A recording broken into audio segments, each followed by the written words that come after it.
Hello everyone, good morning to all of you and welcome to online study point. दोस्तों, आज है 18 मई और आज की इस वीडियो में हम 18 मई से रिलेटेड करंट अफेयर के सभी इंपॉर्टेंट क्वेश्चन को कवर करेंगे। तो यदि आप लोगों को इस वीडियो की पीडीएफ चाहिए तो आप हमारे इस मोबाइल एप्लीकेशन को भी इंस्टॉल कर सकते हैं, जिसमें आप लोगों को डेली क्विज, फ्री पीडीएफ और प्रतिदिन के करंट अफेयर का ऑडियो भी मिल सकेगा। लिंक डिस्क्रिप्शन बॉक्स में दी हुई है। स्टार्ट करते हैं हमारा पहला क्वेश्चन। हाल ही में तौकते चक्रवात ने सबसे ज़्यादा किस देश को प्रभावित किया है? तो तौकते चक्रवात आप सभी जानते हैं, ये भारत में भी चर्चा का विषय बना हुआ है। सबसे ज़्यादा इसने भारत को प्रभावित किया है और सबसे ज़्यादा इसने भारत के पश्चिमी हिस्से को प्रभावित किया है। और साथ ही आप ये भी याद रखेंगे कि भारत में 2021 में आने वाला ये पहला चक्रवात है तौकते, और इसका नाम तौकते ही होगा। मतलब कि इसका नामकरण किसके द्वारा किया गया है? इसका नामकरण म्यांमार के द्वारा किया गया है।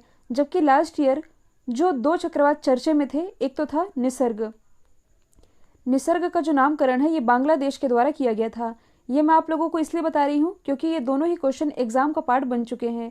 जबकि जो अम्फान चक्रवात रहा था, इसका नामकरण थाईलैंड के द्वारा किया गया था, और अब इस तौकते चक्रवात का नामकरण किया है म्यांमार ने। तो सबसे पहले यदि हम बात करें इस चक्रवात की, तो इंडिया के मैप में ये जो आप देख रहे हैं ये है चक्रवात की इमेज। और ऐसी इमेज किसके द्वारा जारी की जाती है? तो इन्हीं सब चीज़ों के लिए भारत के द्वारा अंतरिक्ष में कुछ सैटेलाइट छोड़े गए हैं, इनके द्वारा ये इमेज भेजी जाती है। अब यदि हम बात करें चक्रवात की, ये होते क्या हैं? तो एक लाइन में आप याद रख सकते हैं कि एक गोल घेरे में घूमती हुई जो हवा है यही कहलाती है चक्रवात। ये मेनली दो प्रकार की होती हैं। कौन कौन सी? एक तो है शीतोष्ण कटिबंधी, एक होती है उष्ण कटिबंधी। अब ये क्या होता है? तो ग्लोब में यदि आप देखेंगे, हालांकि ये दूसरा ग्लोब मैंने लगा दिया है, यहाँ दूसरी इमेज होनी चाहिए थी। यहाँ उत्तरी शीतोष्ण लिखा हुआ है, जबकि यहाँ शीतोष्ण कटिबंध वाला मैप मैंने यहाँ ऐड करना था। तो वैसे ही मैं आप लोगों को समझा देती हूँ।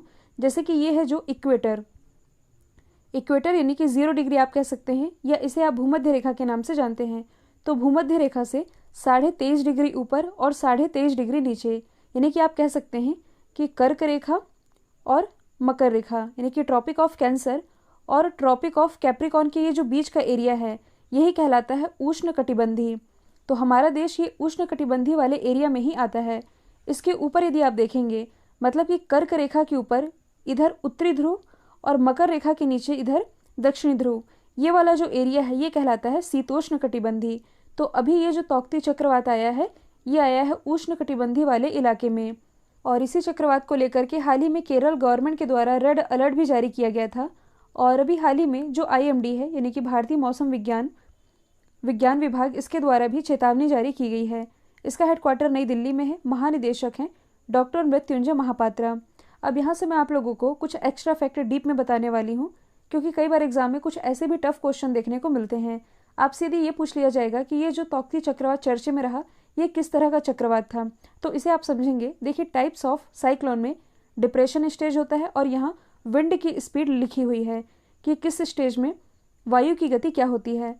डिप्रेशन स्टेज सबसे कम है, 31 से 50 किलोमीटर वायु की गति इसमें दर्ज की जाती है। फिर इससे ज़्यादा है डीप डिप्रेशन स्टेज, फिर है साइक्लोन स्टॉर्म, फिर आता है सीवियर साइक्लोन स्टॉर्म, इसके बाद very and extremely severe cyclone storm, फिर अंतिम और सबसे खतरनाक है सुपर साइक्लोनिक स्टॉर्म, जिसमें कि वायु की जो गति है ये 200 किलोमीटर प्रति घंटे से भी अधिक होती है। तो यहाँ से मैं आप लोगों को ये बताना चाह रही हूँ कि ये जो तौकती चक्रवात है इसकी स्पीड 155 किलोमीटर प्रति घंटे से भी अधिक दर्ज की गई है। तो अब आप इसकी कैटेगरी डिसाइड कर सकते हैं, ये किस कैटेगरी में आएगा? ये आएगा एक्सट्रीमली सीवियर साइक्लोन स्टॉर्म की कैटेगरी में। जबकि जो सबसे खतरनाक कैटेगरी है इसकी सुपर साइक्लोन स्टॉर्म, ये कब आया था? लास्ट ईयर चर्चे में रहा जो अम्फान तूफान था, ये इसी कैटेगरी का था। और हाल ही में जो यूनाइटेड नेशन है, यानी कि संयुक्त राष्ट्र, इसके द्वारा हाल ही में एक रिपोर्ट भी जारी की गई है, जिसमें ये बताया गया है कि इसी अम्फान चक्रवात के दौरान जो अपना देश भारत है इसे 14 अरब अमेरिकी डॉलर की क्षति भी हुई थी। तो ये भी आप याद रख सकते हैं। अगला क्वेश्चन है, दुश्मनों की मिसाइल को हवा में ही ध्वस्त करने वाले आयरन डोम सिस्टम को किस देश में विकसित किया गया है? तो ये भी चर्चे में रहा है। आयरन डोम सिस्टम इसे डेवलप किया गया है इजराइल के द्वारा। कहने का मतलब है कि दुश्मनों की तरफ से आती हुई जो मिसाइलें हैं, मान लीजिए इधर है इजराइल और इधर गाज़ा पट्टी से फिलिस्तीनियों के द्वारा आक्रमण किया जा रहा है। मतलब कि गाज़ा पट्टी में जो हमास संगठन है, जिसे आतंकवादी संगठन माना जाता है यहाँ का, इसके द्वारा तेल अवीव पर यह आक्रमण किया जा रहा है। तो दुश्मनों की तरफ से आती हुई मिसाइलों को ये हवा में ही खत्म कर दे रहा है। इसके कारण ये चर्चे में बना हुआ है। इस सिस्टम का नाम है आयरन डोम सिस्टम, जिसे डेवलप किया गया है Israeli company Rafael advance defence system. अब ये राफेल, इसमें आप कंफ्यूज नहीं होइएगा, क्योंकि भारत फ्रांस से खरीद रहा है राफेल विमान, लेकिन फ्रांस की किस कंपनी ने राफेल विमान को डेवलप किया है? डसॉल्ट एविएशन ने, ये दूसरी कंपनी है। जबकि यहाँ हम बात कर रहे हैं Israeli company Rafael advance defence system की, और जो इजरायली एरोस्पेस इंडस्ट्री है इसी के द्वारा इस आयरन डोम सिस्टम को बनाया गया है। और आप लोगों को जान करके ये आश्चर्य होगा कि इसका जो निशाना है इतना सटीक है। हालांकि 100% तो सटीक नहीं है, लेकिन 90% ये इसमें कारगर है कि ये दुश्मनों की मिसाइल, रॉकेट और ड्रोन की एग्जैक्ट लोकेशन को हवा में ही ट्रैक करके उसे हवा में ही ध्वस्त कर देता है। और एयर डिफेंस लड़ाकू विमानों और हेलीकॉप्टर को भी ध्वस्त करने की इसकी क्षमता है। मतलब आप ये सोच सकते हैं कि ये कितना पावरफुल है, इसके कारण ये चर्चे में आया है। अब आप लोगों के दिमाग में एक और सवाल आना चाहिए कि इजराइल के पास तो ऐसा सिस्टम है, क्या भारत के पास ऐसा कोई सिस्टम नहीं है? भारत के पास भी ऐसा अपना डिफेंस सिस्टम है, जिसे आप पाड और आर्ड के नाम से जानते हैं। पाड यानी कि पृथ्वी एयर डिफेंस और आर्ड यानी कि एडवांस एयर डिफेंस। तो ये तो हैं दो भारत के। और एक और भारत खरीदने जा रहा है जिसका नाम है S-400 मिसाइल। ये किससे खरीद रहा है? ये खरीद रहा है रशिया से। रशिया भारत को जल्द ही S-400 मिसाइल डिलीवर करेगा। S-400 पूरी दुनिया में चर्चा का विषय बना हुआ था। खास बात यह है कि S-400 के सामने कैसे भी मिसाइलें हों, ये आकर के मतलब कि S-400 इन्हें हवा में ही खत्म कर देता है। और आप सभी जानते हैं ये पूरा मुद्दा कहाँ से उठा है।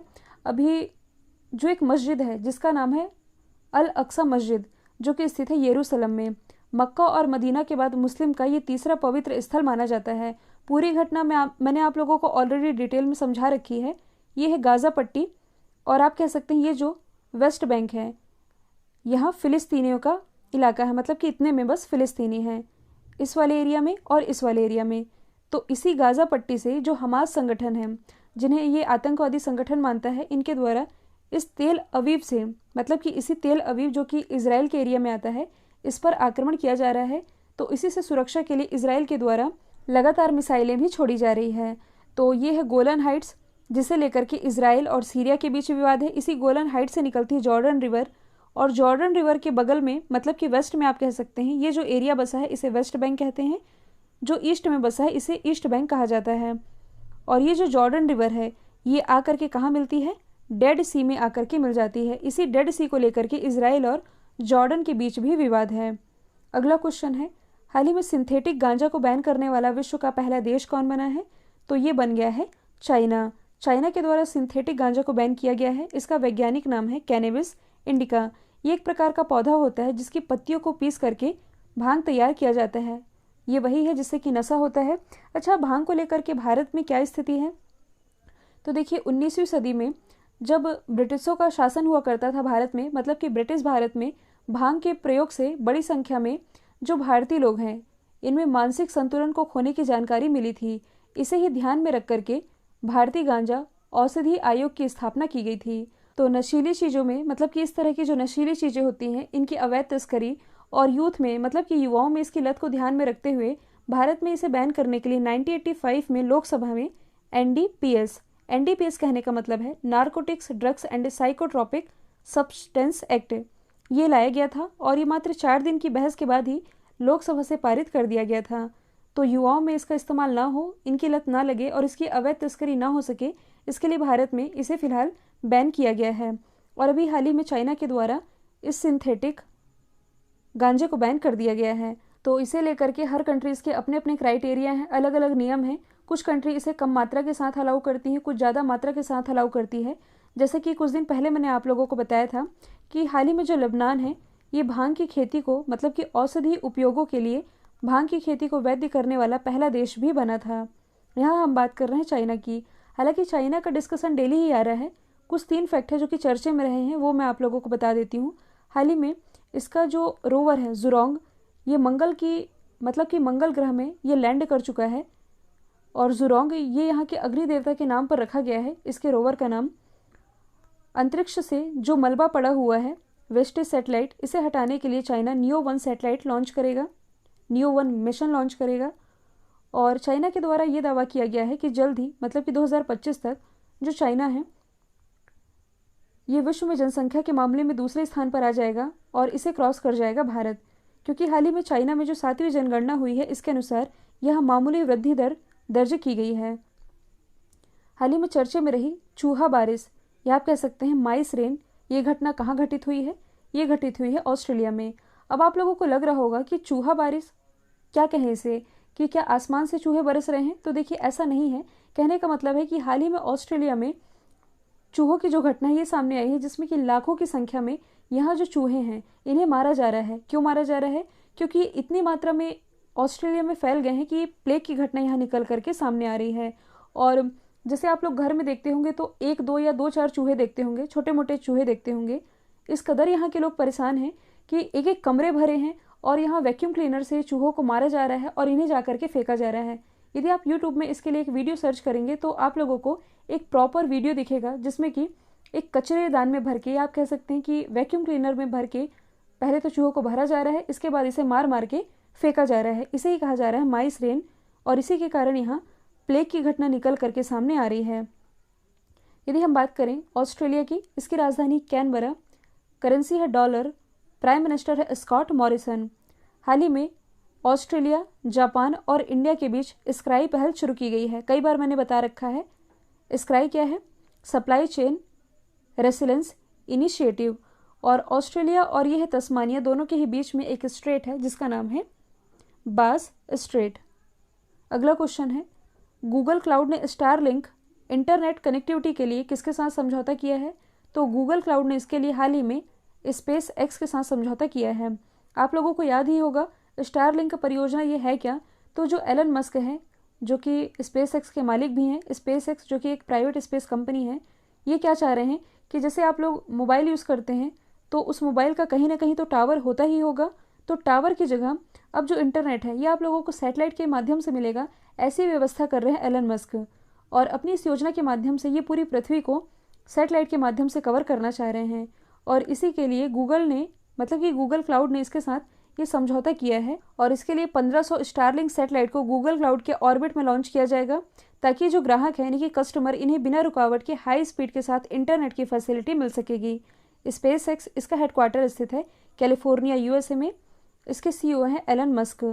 और स्पेस एक्स के द्वारा ही भारत का एक रिकॉर्ड तोड़ा गया था। भारत ने अपने एक ही रॉकेट से 104 सैटेलाइट लॉन्च करके एक रिकॉर्ड बनाया था। तो इसी साल एलन मस्क ने एक ही रॉकेट से 143 यानी कि 143 सैटेलाइट लॉन्च करके भारत का रिकॉर्ड तोड़ दिया है। अगला क्वेश्चन है, हाल ही में किस राज्य में मारूग्राम कोरोना मुक्ति ग्राम अभियान की शुरुआत की गई है? इसकी शुरुआत अभी हाल ही में गुजरात से की गई है, क्योंकि धीरे धीरे जो कोरोना का संक्रमण है ये गाँवों में भी यानी कि विलेज में भी अपने पैर पसारने लगा है। तो ऐसे में गांव के लोग संक्रमित ना हो, क्योंकि यदि देखा जाए तो भारत की आधे से अधिक आबादी ये गाँवों में ही निवास करती है। तो गाँव के लोगों को इससे सुरक्षित करने के लिए एक तरह का जागरूकता अभियान है, जिसकी शुरुआत गुजरात गवर्नमेंट के द्वारा की गई है। गुजरात की यदि हम बात करें तो राजधानी गांधीनगर, ये किसका निर्वाचन क्षेत्र है? गृह मंत्री अमित शाह जी का। मुख्यमंत्री विजय रूपानी, राज्यपाल हैं Acharya Devvrat. Important national park की यदि बात की जाए तो गिर, वंसदा, ब्लैक बक, मरीन, ये सभी नेशनल पार्क गुजरात में ही स्थित हैं। आसपास की लोकेशन यदि आप देखेंगे तो भावनगर में विश्व का पहला सीएनजी पोर्ट टर्मिनल स्थापित किया गया है। सुरेंद्रनगर में केवीआईसी के द्वारा, केवीआईसी यानी कि खादी एवं ग्राम उद्योग आयोग, इसके द्वारा भारत का पहला सिल्क प्रोसेसिंग प्लांट स्थापित किया गया है। जामनगर में भारत की सबसे बड़ी तेल रिफाइनरी है। और आप क्या रिलेट कर सकते हैं, ये है सूरत ये ताप्ती नदी के किनारे बसा हुआ है। ताप्ती नदी पर ही एक परियोजना है जिसका नाम है उकाई परियोजना। यदि आपसे पूछा जाए कि सूर्य की पुत्री इस नाम से किस नदी को जाना जाता है, तो ये ताप्ती नदी को ही जाना जाता है। अगला क्वेश्चन है, इंटरनेशनल बॉक्सिंग एसोसिएशन के द्वारा पुरुष विश्व मुक्केबाजी चैंपियनशिप 2021 ये किस देश में आयोजित की जाएगी? तो ये आयोजित की जाएगी सर्बिया में। और ये जो आयोजन है ये इंटरनेशनल बॉक्सिंग एसोसिएशन के द्वारा करवाया जाता है, जिसकी स्थापना 1946 में हुई। हेडक्वार्टर स्थित है लॉजन, स्विट्जरलैंड में। अध्यक्ष हैं उमर क्रेवलेव। प्रतियोगिता का आयोजन किया जाना है सर्बिया में, जो कि एक यूरोपीय कंट्री है।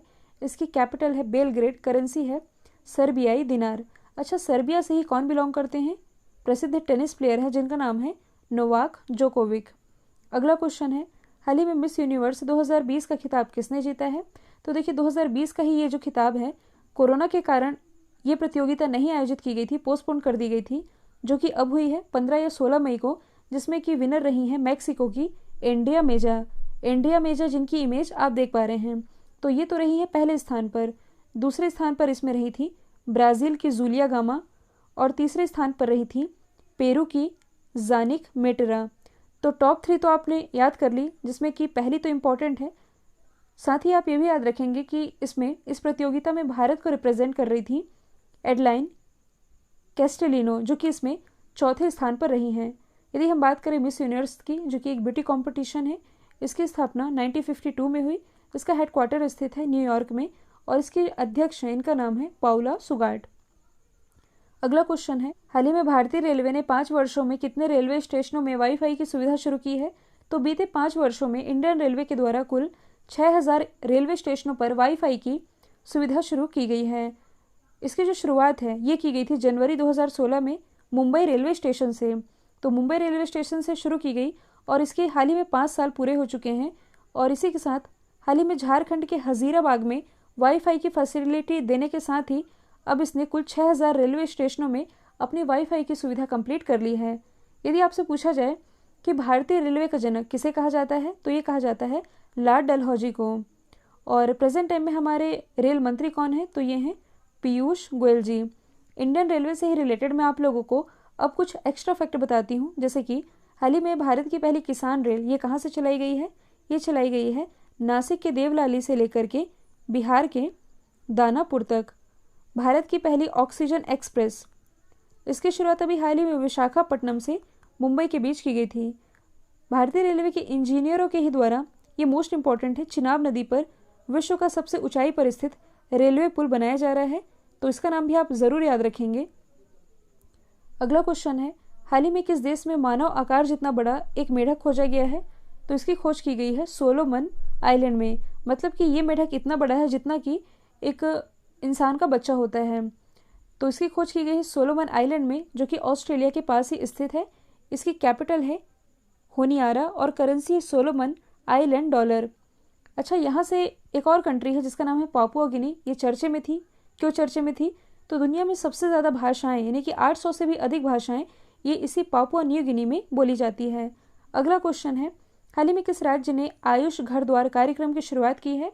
इसकी शुरुआत हिमाचल प्रदेश गवर्नमेंट के द्वारा की गई है और इस योजना के अंतर्गत ऐसे पेशेंट जो कि कोरोना पॉजिटिव हैं और होम आइसोलेटेड हैं, इन्हें स्वस्थ रखने के लिए, मतलब कि स्वस्थ कैसे रखा जाएगा?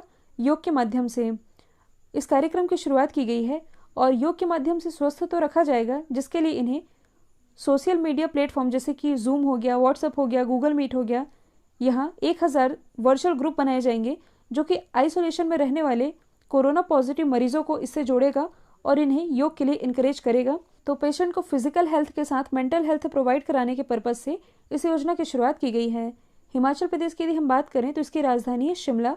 मुख्यमंत्री जयराम ठाकुर, राज्यपाल है बंडारू दत्तात्रेय। हाल ही में हिमाचल प्रदेश के चंबा में ही बादल फटने की घटना सामने आई थी। हिमाचल प्रदेश के लाहौल स्पीति में भारत में पहली बार हींग की खेती ये शुरू की गई है। इसके अलावा आप और क्या रिलेट कर सकते हैं? तो न्यू एजुकेशन पॉलिसी लागू करने वाला भारत का पहला राज्य ये हिमाचल प्रदेश है। ये जो आप देख रहे हैं धर्मशाला, इसी धर्मशाला में स्थित है भारत में सबसे ऊंचाई पर स्थित क्रिकेट स्टेडियम। लेकिन अब भारत में सबसे ऊंचाई पर स्थित क्रिकेट स्टेडियम ये बनने जा रहा है रोहतांग दर्रे के पास जो अटल टनल है, इससे 8 किलोमीटर दूरी पर ही। हालांकि ये हिमाचल प्रदेश में ही बनेगा। फिर अगला क्वेश्चन है, विश्व उच्च रक्तचाप दिवस यानी कि वर्ल्ड हाइपरटेंशन डे ये कब मनाया गया? तो ये 17 मई को मनाया जाता है। तो हाई ब्लड प्रेशर के बारे में लोगों को अवेयर करने के लिए ये दिवस मनाया जाता है, क्योंकि स्वस्थ मनुष्य का जो बीपी है ये कितना होता है? 120/80। तो इसी के लिए लोगों को अवेयर करने के लिए ये दिवस मनाते हैं, जिसकी थीम थी, मतलब कि इस साल की थीम थी अपने रक्तचाप को सटीक रूप से मापना, इसे नियंत्रित करना और लंबे समय तक जीवित रहना। कल जो मैंने आप लोगों से सवाल पूछा था, इसका राइट आंसर था केपी शर्मा ओली। अब आप लोगों के लिए आज का सवाल है, अजंता नियोग ये किस राज्य की पहली महिला वित्त मंत्री बनी है? इसका जो भी आंसर है कमेंट बॉक्स में बताइएगा। वीडियो यदि पसंद आया है तो लाइक कीजिए, शेयर कीजिए और चैनल को सब्सक्राइब करना बिल्कुल मत भूलिएगा। आज के लिए इतना ही। Thank you so much.